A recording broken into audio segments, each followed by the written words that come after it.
Hello, everyone. My name is Ryan Hrazacheski. I'm here with Danielle Mayerzak, Justin Green, and Brock Washington. And today we're going to talk to you about the legalization of marijuana and everything associated with it. A quick little agenda for today. First, we're going to give you a brief introduction and history of what exactly is marijuana. Then we're going to go into the pros and cons of marijuana. We will then go into the United States legalization of marijuana, and at the end, we'll open it up to questions. So now we're going to talk about the introduction and history of marijuana.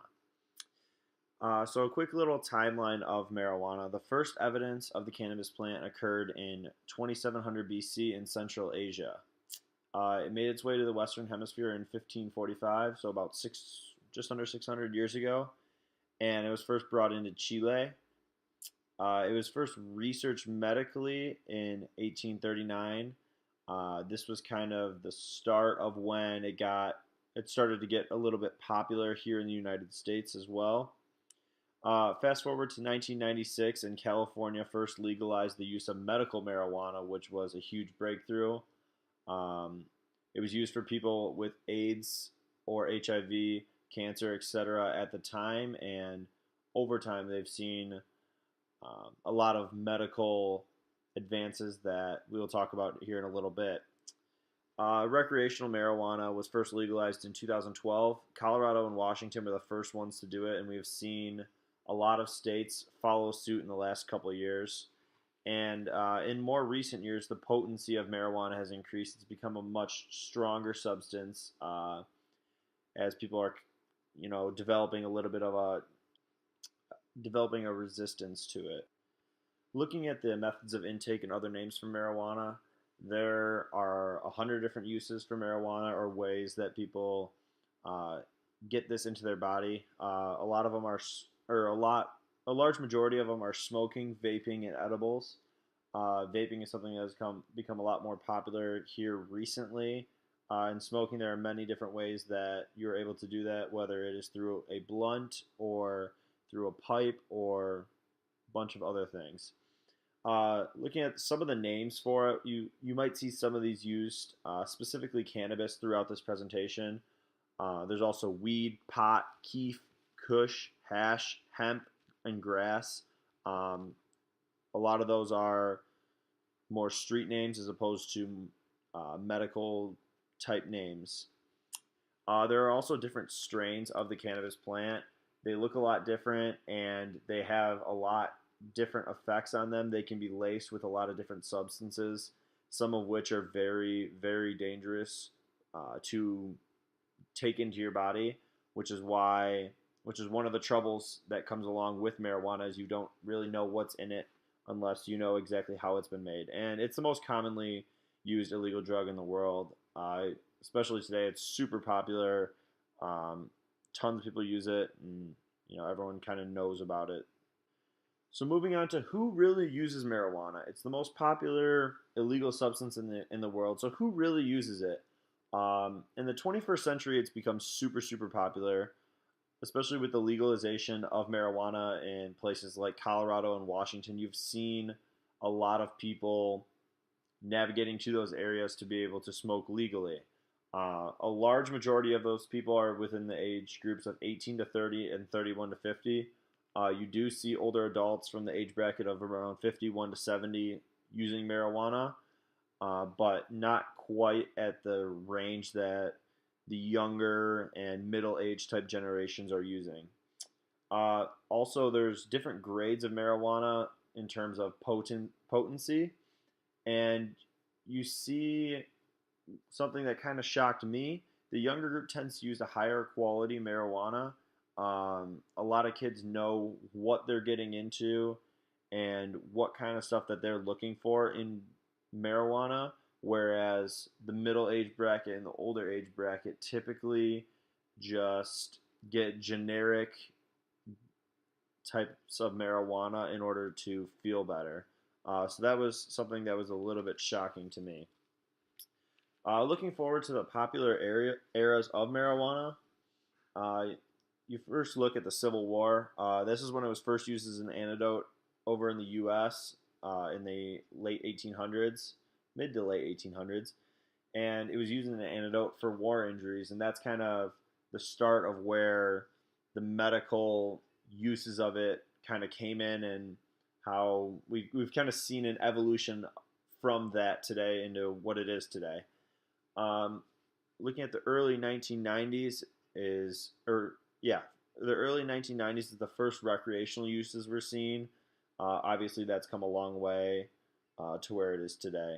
The late 1900s, you see states start to legalize it for medical use. Places like California, which was the first one, and many after, have legalized it for medical use. And we have a map for you later that shows you kind of where what states have for medical and which states have recreational and all that.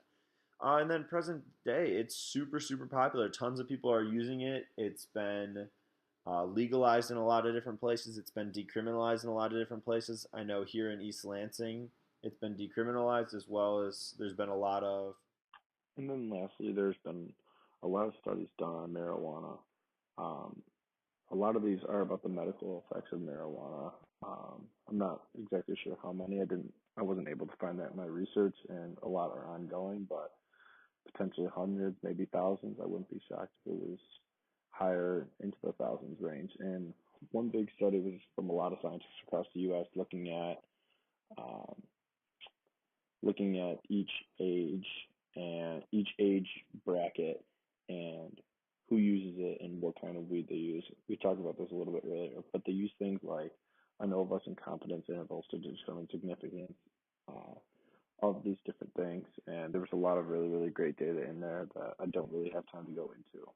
Um, there have been various other studies by different institutions as well, places like Harvard, which obviously is very well renowned, UC San Diego, and University of New Mexico were a couple of studies that I found. Um, Obviously, there are much, much more than this, but yeah.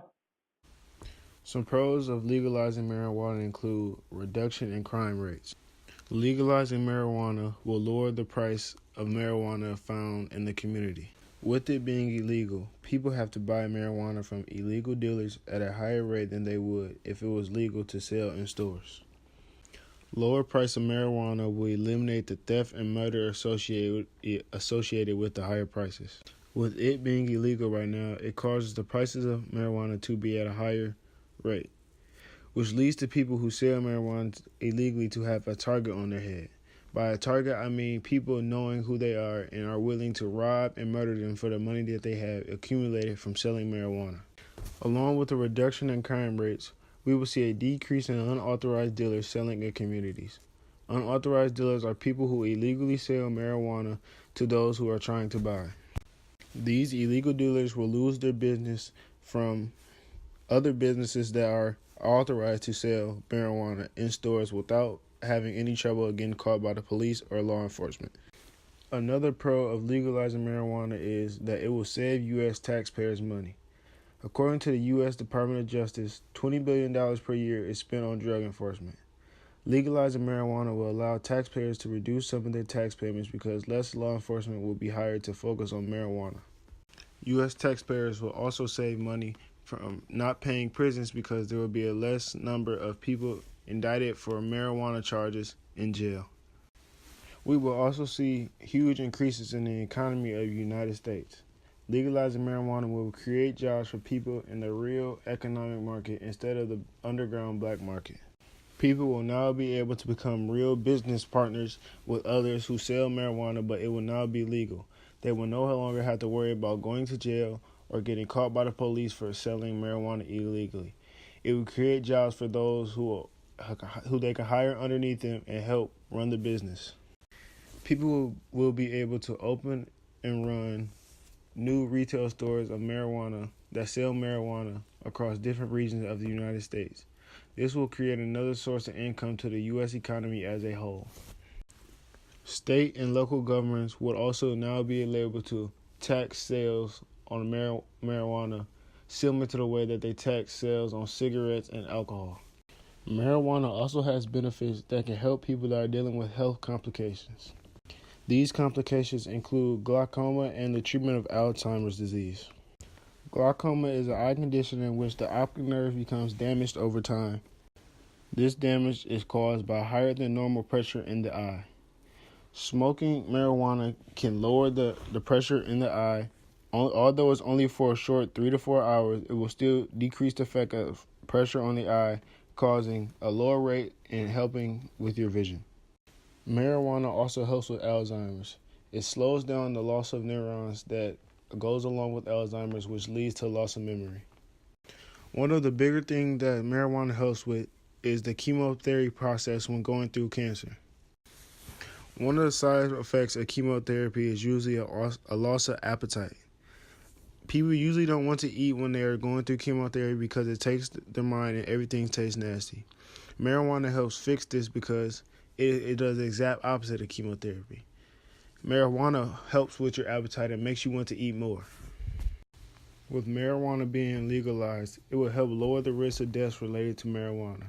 Since marijuana will be legalized, people will have a safer place to buy marijuana that they know isn't laced with any other drug. With the marijuana being legalized, there will be stores that sell authentic strands of marijuana so people know exactly what they are getting. When buying from illegal dealers, sometimes people get unauthentic strands of marijuana and they don't know exactly what they are smoking. The people think that they are smoking marijuana, but as you've seen on many cases on the news, there are many stories when people's marijuana has been linked with other drugs. The other drugs include K2, coke, heroin, and many others. With being laced, this also leads to many people overdosing and dying from drugs. Even though not everyone will not die from smoking marijuana laced with another drug, there are also a lot of side effects that can affect you mentally forever. Lastly, we will see less conflicts in the communities. Many people are killed fighting other people or gangs for selling marijuana in their neighborhood. Legalizing marijuana will get rid of such violence through the people buying stores where they can actually sell marijuana legally. And if they have a conflict where someone is selling on their property, instead of killing and fighting each other, they can handle this in court. This will help stop some of the gang violence in communities. Gangs are often caught fighting each other because one person of another gang is caught selling in another person's territory. That is a sign of disrespect. People have to pay to sell in someone else's neighborhood, or if they don't, it leads to fighting, killing, and murder. When most people hear the word marijuana, they immediately think of the cons that it causes and all the problems that it has created. These problems can easily be switched around and created into pros if it was easily legalized in the country where everyone could use it for recreational use. There are pros and cons to many things in life, but I feel like legalizing marijuana has a great amount of pros that will help benefit the community. Marijuana has always been a very important and big topic of discussion for many people throughout many years about what it does to people and why people use it so frequently. And a lot of people are con marijuana, but for the people who are pro, there are a lot of things that they do not know that can affect them. So with my presentation, it discusses the problems that marijuana can bring. Even though people think it brings a lot of good to them, it can also bring a lot of bad that people do not realize. And since they just focus on the good it brings, they don't even think about the bad that it does to them and how much it can affect them more without them even knowing, and it affects them in the long run. And then by the time they get there is little to no way to fix the problems that they have brought upon themselves because they had no knowledge of what it did to them. So some of the effects of marijuana are that it can seriously affect your short-term memory. It can impair your cognitive ability. Smoking anything, whether it's tobacco or marijuana, can seriously damage your lung tissue. Smoked marijuana contains cancer-causing compounds. Marijuana carries a risk of abuse and addiction. Marijuana has been implicated in a high percentage of automobile crashes and workplace accidents. It is illegal under federal law, which has been changed. But the things that I have said are many things that people do not realize affects them until a long time after they have started. And people do not realize that things like this can really hurt you without you knowing. And that is a serious problem, and one of the most serious problems in the world is that people do not have knowledge about the things that is affecting them and hurting them the most. They just focus on the good parts of it and the feel good, and then that addictiveness gets in their mind and in their body, and they always need it. That's what goes back to my point about that marijuana carries a risk of abuse and addiction. They do not realize they're abusing the drug, and they don't look at it as a drug. They look at it as a way to get away and be happy and be chill and be calm. They don't even know how much it's hurting them. Another some more effects is that it decreases mental health, and it decreases mental health, and people are being affected every day by that. They do not see things the same. They don't think the same. They always have that thought in the back of their head about wanting to get back to weed, and the feeling that you are on weed, it makes you think less than you would sober minded. And then if you start to abuse it more and more, that thought is always on your mind. It's always affecting your brain, and then you just aren't able to associate as well as you would before getting on the drug when you had the sober mind. Another huge thing about marijuana is that it is considered a huge gateway drug in America and all around the world. People start with weed. That's usually where they start at, because it's the easiest thing to get, and it's what everybody is doing all the time. They don't realize that getting that high, that first of all, that high gives you that addictive thing in your brain that says you need to do it all the time and you want to do it all the time. And then that high makes you want to do more drugs that gives you bigger and better highs. But they don't realize those drugs that we started you with. They don't realize the more drugs you do, it hurts you more and more the more you go up, and after getting through that gateway of doing the weed or marijuana. And it also has a lot of effects on your body that you would never even think about. Like, it affects your appetite. Your feeling of drowsiness is always upon you. Your coordination and reaction slow down, and it's affected a lot.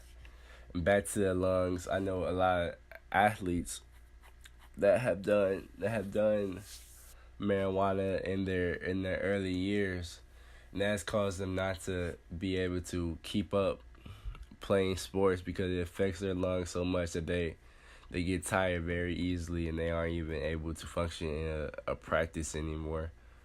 And just with that, just weed by itself, not even it hurting your brain so much. It's just such a big mental, such a big physical health risk that people who have the knowledge about it should always want to stay away from it. Always want to get people around them to stay away from it, because also with marijuana, secondhand smoke is a huge con.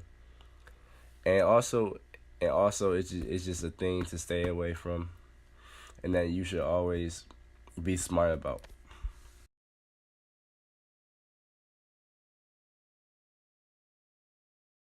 Looking at this map, this is as of the 2018 midterm elections, we can see that there are now 10 states where the use of marijuana for both recreational and medical purposes is legal.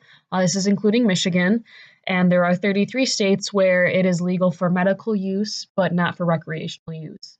And there are still a handful of states where any use of marijuana is not legal. This is important to keep in mind, especially if you're traveling and if you are a user. If you travel from a state where it is legal to where it is not legal, despite if you have a card or something that allows you to use, you can be prosecuted because you are subject to the regulations of the state. Also looking globally, there has been some changes. Canada just legalized marijuana, so that's important, especially since we share a border with Canada. We can see some influences potentially going across the borders. And many other countries in Europe, Asia, and South America are in the process of legalizing, or although it might not be legal, they have decriminalized it, or it just may not be strongly enforced that marijuana is still legal. So we see that these changes are not just happening in the US, but they're happening globally as well. When we think of legalization of marijuana, many of us might jump to Colorado. It, along with Washington, was one of the first two states to pass the recreational use of marijuana, which happened in 2012. Colorado actually has had medical marijuana legalization since 2000, so this is something they have more experience with than any of the other states so far in the US. There have been studies that have been in the process of being conducted and working to be completed. However, we can't draw any long-term conclusions yet because it's only been, about 20 years. But there have been many studies to look at how its legality has affected the government, how it's affected its citizens, looking at health, public health. We also see that Colorado's government has been working very hard to make sure that everybody is respected in the process, working with retail systems, working with voters. They just really want to make sure that they can minimize any negative outcomes that can come from the legalization of marijuana. So they've worked across multiple state agencies. They've done a lot of work to educate their public about marijuana and its issues. And they've also been monitoring use patterns, which is important, so they can see how the state is reacting to its legalization. So looking to the actual process in the United States of how marijuana can become legal in the states, there are multiple routes that states can go. A majority of them put the issue on a ballot. This is what Michigan just did with the 2018 midterm elections. It was Proposal 1. It's required to have a majority, so over 50% voting yes for the proposal. Michigan actually had a 63% pass rate, so they were well above the 50% they needed. Another route states can also go, which Vermont has been the only state that has done this, but they passed legalization of marijuana through state legislature instead of putting it on a ballot for their citizens, so something that their representatives passed laws about. There are also some specific things related to laws and marijuana legalization. For example, some states have laws that prohibit discrimination against those who use marijuana, but it's worth noting that this is not across the board. There are many states who still have stricter guidelines where you can potentially be fired if you're found using, you can be denied certain healthcare treatments if you're found using. So it varies state to state. Also, it's good to look and see that there are local areas that have power as well instead of just the state having all the power. So a local area can prevent a dispensary from going up. It can prevent a business from selling marijuana. So local areas have some power as well.